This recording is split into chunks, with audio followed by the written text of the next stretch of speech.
Hi friends, आज आपण मस्त अशी खुसखुशीत जाळीदार आणि चवीला अप्रतिम होणारी घरातल्या साहित्यात तर नानकटाई कशी बनवायची ते बघणार आहोत. तर तुम्ही व्हिडिओ स्किप न करता बघा.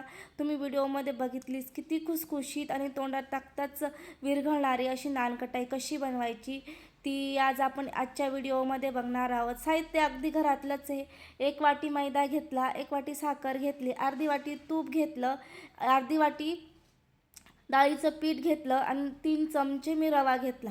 आता आपण तूप घेतलं, एका भांड्यात आपण तूप टाकून घेणार आहोत. त्याच्यात साखर टाकून व्यवस्थित अशी फेटून घेणार आहोत.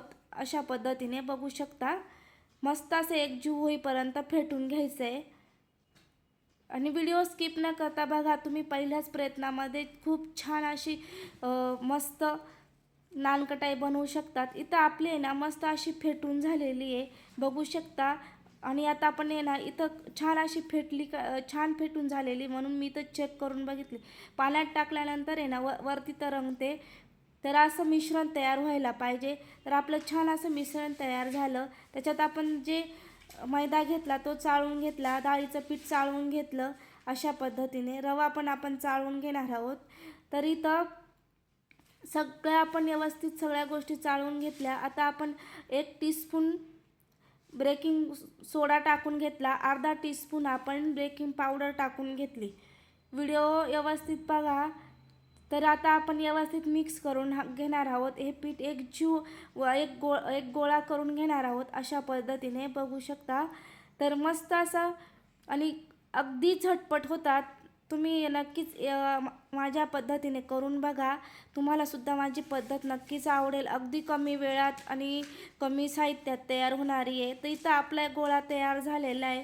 तर आता आपण इथे एक तवा ठेवणार आहोत. तवा अगदी मीडियम गॅसवरती आपल्याला तापवायला ठेवायचा आहे. एका साईडला आपण तापवायला ठेवून द्यायचं आहे. तर आता एक आपण आहे ना एक स्पून घेतला, त्याचं एक माप घ्यायचं. अशा पद्धतीने आपण असे छान असे गोळे तयार करून आप्पे पात्रात ठेवून घ्यायचे. अशा पद्धतीने बघू शकता.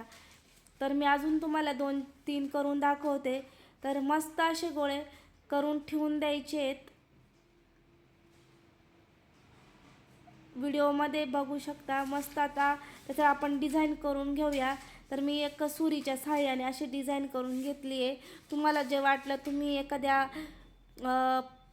कोणत्याही पद्धतीने आवडेल त्या पद्धतीने तुम्ही डिझाईन करू शकतात. मी जे बदाम होते ना ते किसून घेतले होते, ते अशा पद्धतीने वरती लावून घेतलेत.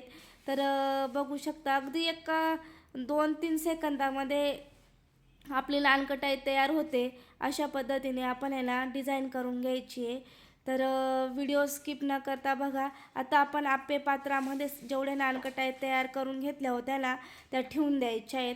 अशा पद्धतीने आता एका वेळेला कमीत कमी 12 नानकटाई तयार होतात. कढाईमध्ये तेवढे होत नाही, तर 5-6 मावतात.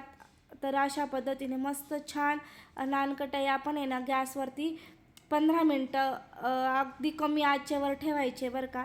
आणि वरून पॅक असं झाकण ठेवून द्यायचं आहे. तर आता मी 15 मिनटं वाफवून घेतले. त्याच्यानंतर तुम्हाला दाखवते. मस्त असे छान आणि अगदी झटपट बघू शकता. कढाईमध्ये सुद्धा एवढे झटपट होत नाही, एवढे आप्पे पात्रात इतके झटपट होतात. आणि तुम्ही नक्कीच हे महिनाभर करून डब्यात ठेवू शकतात, खाऊ शकतात आणि अगदी तोंडात टाकताच विरघळतात. तर तुम्हाला माझी आजची रेसिपी जर आवडली असेल ना तर लाईक, शेअर आणि सबस्क्राईब करायला विसरू नका. नक्कीच शेअर करा तुमच्या नातेवाईकांमध्ये. आणि बघू शकता कलर टेक्स्चर खूप छान आलेले आहे. आता आपण पुढच्या व्हिडिओमध्ये नक्की भेटूया.